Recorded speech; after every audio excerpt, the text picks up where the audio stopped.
पर रखिए और ट्रेड्स लेना शुरू करते हैं। और पैनल में चंदन भी जुड़े हैं हमारे साथ, तो उनसे भी एक ट्रेड लेंगे। लेकिन शिल्पा जी, पहले आपका क्विक सिंगल क्या रहेगा इस समय? जी अनुज जी, मुझे लगता है जुबलेंट फूड पे ध्यान दे सकते हैं। जुबलेंट फूड फ्यूचर अभी 571 पे है। यहाँ पे 560 के स्टॉप लॉस से आप लॉन्ग अटेम्प्ट ले सकते हैं फॉर टारगेट्स ऑफ 585 से लेके 595। ओके, चलिए, तो जुबिलेंट फूड वर्क का चंदन, आप क्या पिक कर रहे हैं? Good morning. मॉर्निंग जी।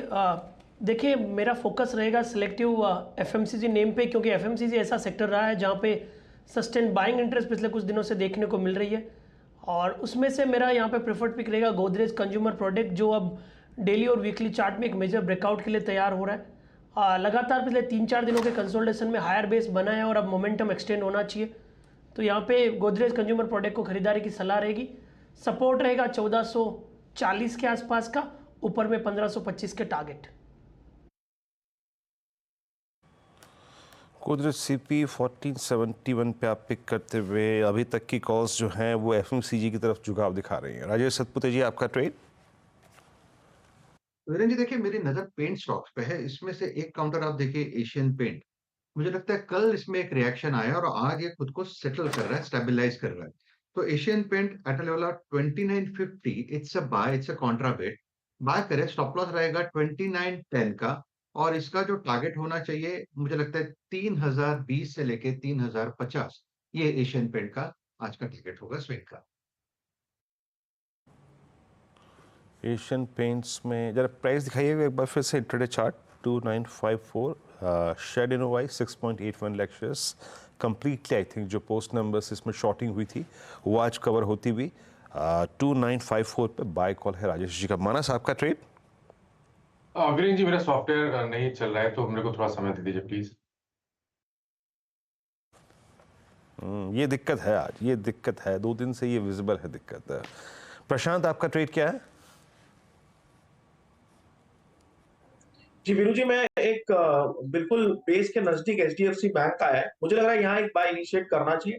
करीबन 1618 पे चल रहा है। स्टॉप लॉस 1600 के नीचे 1598 रखेंगे। पोजिशनल अप्रोच होगा और 20 दिनों के एवरेज 1660 ये टारगेट मान के चलेंगे। ओके, आशीष भाई जी, क्या रहेगा आपका क्विक सिंगल?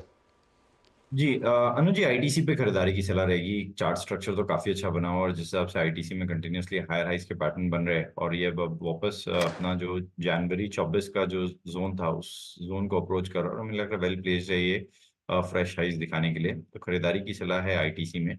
जो स्टॉप लॉस में मेंटेन करना है वो 464 का एक एसएल मेंटेन करे, 484 के पहले टारगेट और 494 के सेकंड टारगेट के लिए इसमें खरीदारी की सलाह है। एक ओके, मीनवाइल एक बार एशियन पेंट्स लेकर आइए ज़रा। और कल एक मेरी एक बोल्ड कॉल ये थी कि कल जहाँ खुले वहाँ पर एक बार ख़रीदने की कोशिश करिए। कल ये स्टॉक 4% रिकवर किया और आज और 1% की रैली आई, तो कुल मिलाकर 4-4.5% के मूव्स आपको कल के लो से एशियन पेंट्स ने दिखा कर दिए हैं। और यही होता है अगर आप मार्केट पोजिशनिंग समझें और भावनाओं में बहकर शॉर्ट ना करें। एशियन पेंट्स, शिल्पा जी एक बार चार्ट देखिए, क्या ये पिछले क्वार्टर का रिपीट है? क्या यहाँ से अब ये तेज़ी दिखाएगा स्टॉक? जी बिल्कुल Anuj ji, I am of the opinion और मैंने बोला भी था कल भी कि ये जो 2850 इसका जो कल का लो था, इसको आप एक पोजिशनल स्टॉप लॉस मान के चलिए। यहाँ पे ऑनेस्टली एक रेंज है एशियन पेंट का 2900 से लेके 3200, तो रिस्क रिवॉर्ड बहुत फेवरेबल है। आप यहाँ पे पोजिशनली 3200 के लिए डेफिनेटली प्ले ले सकते हैं। बड़ा गैप डाउन अगर हो तो इसको शॉर्ट करने की गलती मत करिएगा, ये मैं थोड़ा अपफ्रंट बता देता हूँ। 12 महीने में ऑलरेडी 15% गिर चुका है। स्टॉक ने काफ़ी अंडर परफॉर्म किया है। अगर इसमें बड़ा गैप डाउन हो, 4 से 5% का गैप डाउन हो तो बिल्कुल शॉर्ट मत करें। क्यों? क्योंकि लोगों ने शॉर्ट किया हुआ है और वो वेट कर रहे हैं कि आप लोग शॉर्ट करें तो वो कवर कर लें। यहाँ पर मुझे नहीं लगता कि ये स्टॉक या तो कोई बहुत ज़्यादा गिरेगा या बहुत ज़्यादा अच्छा चलेगा भी नहीं। ऐसा भी नहीं कि बहुत ज़्यादा चल जाएगा, ये भी नहीं कि 3000 रुपया 3200-3300 क्रॉस कर लेगा, वो भी नहीं होने वाला है स्टॉक में। सुबह से वही 2-3% के आसपास ही कमजोरी और आज सुबह चर्चा हुई थी, इस पे न्यूट्रल ही रहे। खराब नतीजों के बावजूद इसमें सेल रेको नहीं है। शुरुआत कमजोर हुई, रिकवर हुआ, अभी भी पस्त पड़ा हुआ है, लेकिन ऐसा कोई मीनिंगफुल नॉक दिखा नहीं रहा है एशियन पेंट्स का काम। ओके, तो चलिए ये एशियन पेंट्स लेकिन मार्केट में 3-4 दिन से यही ट्रेंड हो रहा है कि मिड कैप्स में भारी प्रॉफिट बुकिंग है। अच्छा वीरू, एक और चीज़ मैं कहूँगा, मैं आई थिंक पिछले 15-20 दिन से एक चीज़ लगातार कह रहा हूँ कि मार्केट में अभी थोड़ा मिड कैप और स्मॉल कैप पर कॉशियस रहें, क्योंकि ये मुझे बहुत लोग सवाल पूछ रहे हैं कि मेरा पोर्टफोलियो तो बहुत गिर रहा है, मार्केट ऑल टाइम हाई पर है लेकिन पोर्टफोलियो रोज़ गिर रहा है। और वो मैं समझ सकता हूँ, क्योंकि वाकई में आप देखिए मिड और स्मॉल कैप में अच्छी गिरावट आ रही है। कल मैंने 2 स्टॉक्स की बात की थी, हिंदुस्तान एरोनॉटिक्स और मज़गांव डॉक की फॉर एग्जांपल, ठीक है। अब देखिए आज फिर हिंदुस्तान एरोनॉटिक्स करीब 1-1.5% नीचे है। मज़गांव डॉक देखते हैं, मैं चेक नहीं किया था लास्ट टाइम, ये भी करीब 1-1.5% नीचे है। तो ये कुछ स्पेसेस है। रेलवे स्टॉक, आई थिंक एक बार RBNL, बाकी के रेलवे स्टॉक जरा थोड़े से वो स्टॉक्स देख लेते हैं। क्लियरली खैर अब रिकवरी आ गई यहाँ पर, लेकिन क्लियरली कुछ पॉकेट्स हैं मार्केट की जो एक्सट्रीमली ओवर वैल्यूड है, जहाँ पर अब इस समय थोड़ा सा प्रॉफिट बुकिंग आ रही है मार्केट में। वीरू बिल्कुल, मिड कैप्स खासा दिक्कत में है। बहरहाल आपकी स्क्रीन पे अगर मैं अभी तक के इस मूव को देखूं तो थोड़ा झुकाव बाजार ने अपना, मतलब देखिए आईटी को तो मिली ही आज कैप अप है, लेकिन rest of the markets definitely profit taking mode में है। और जुबिलेंट फूड्स पे कॉल था शिल्पा जी का, दैट्स डूइंग वेल। शिल्पा जी, एक व्यू आईटीसी पे भी लूँगा, और मुझे आईटीसी की प्राइस परफॉर्मेंस आई थिंक कहीं ना कहीं लग रही है कि शायद ये ड्यूरिंग आई थिंक बजट या फिर पॉसिबली नेक्स्ट वीक शायद प्राइस वाइज वाइज लग रहा है कि ये मतलब इस जोन को बाइसेट करने की तैयारी कर रहा है। क्योंकि पहला व्यू हालांकि आशीष जी की कॉल पे शामिल था, आपने मेरे ख्याल से 444 पे 445 पे पिक किया था। आपका टेक क्या कह रहा है, सेकंड व्यू आपका यहाँ पर? जी बिल्कुल, यहाँ पे 480 485 इसका एक टारगेट था जो ऑलरेडी ऑलमोस्ट इधर ही है। लेकिन जैसे कि हमने डिस्कस किया था कि यहाँ से मुझे लगता है कि एक रेंज ब्रेकआउट अटेम्प्ट हो रहा है, जहाँ पे 500 से लेके 520। कल ही आपके शो में मैंने इसको जुलाई का 500 का कॉल मैंने अराउंड 7 रुपीज में रेकमेंड किया था, वो अभी ऑलमोस्ट 8 रुपए 50 पैसे पे है। इसमें अभी भी आप एंट्री ले सकते हैं, जुलाई की सीरीज में करेंगे तो ताकि आपको सीरीज का पूरा प्ले मिले। And I am very confident कि यहाँ पे आईटीसी विल नॉट स्टॉप, ये रेंज ब्रेकआउट आपको 520 तक लेके जाएगा, तो ये कॉल ऑप्शन आपके लिए बहुत सेफ बेट रहेगा टू प्ले।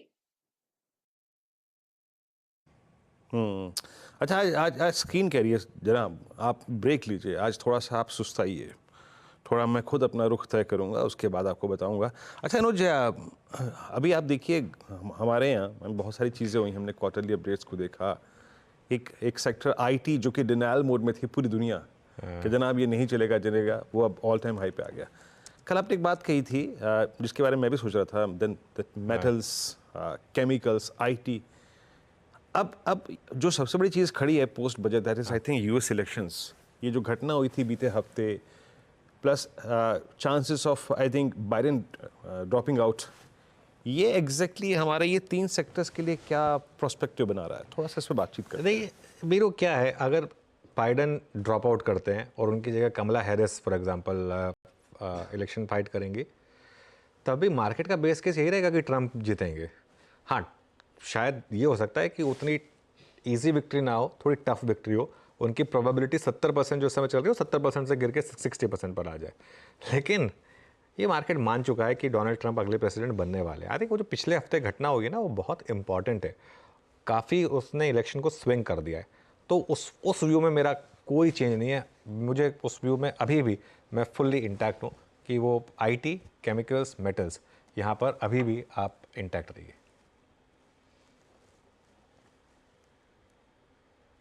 पार्थिव, आपका व्यू, स्पेशली जिन 3 सेक्टर्स को हम ग्लोबल पर्सपेक्टिव से जोड़ के ट्रेड करते हैं, मेटल्स। अच्छा, मेटल्स में ये पूरा स्विंग शुरू हुआ था पार्थिव आई थिंक मिड ऑफ 22 जब वॉर शुरू हुई थी यूक्रेन रशिया की, उसके बाद से ही। आपका व्यू क्या कहता है मेटल्स पे इस वक्त? मेटल्स पे ओवरऑल हम बुलिश है, और स्पेशली जो नॉन फेरस मेटल सेगमेंट है जैसे कि एल्यूमिनियम है, जिंक है, यहाँ पे हमें लग रहा है ज्यादा तेजी होगी। One of the reasons being कि डिस्पाइट चाइना के जो मैक्रोज आ रहे हैं, आई थिंक नॉन फेरस के जो प्राइस है, जो स्प्रेड्स है जो कंपनीज कमा रही है, I think that's reasonably good. So stocks like Hindalco, NALCO है, आई थिंक मुझे लग रहा है आगे जाते अच्छा करेंगे. फेरस पे भी हम लोग बुलिश है, लेकिन फेरस में अगर देखने जाए तो काफी अच्छी रैली बैठ चुकी है. मुझे लग रहा है Q1 के जो नंबर्स आएंगे उसमें स्प्रेड्स कंपनी के इतने स्ट्रांग नहीं होंगे, बिकॉज ओवरऑल आई थिंक थोड़ी रॉ मटेरियल इनपुट कॉस्ट और फिनिश गुड्स की काफी वॉलेटिलिटी थी, और फिनिश गुड्स में अभी सॉफ्टनेस दिख रही है. लेकिन मुझे लग रहा है सेकेंड हाफ में वापस तेजी आएगी, बिकॉज होपफुली बजट में जब बजटरी एलोकेशन टुवर्ड्स इंफ्रास्ट्रक्चर बढ़ेगा तो मुझे लग रहा है domestic demand should do very very well. तो ओवरऑल आई थिंक 2-3 साल की अच्छी साइकिल लग रही है हमें ओवरऑल फेरस और नॉन फेरस स्टॉक्स में. खैर पिछले कुछ मिनटों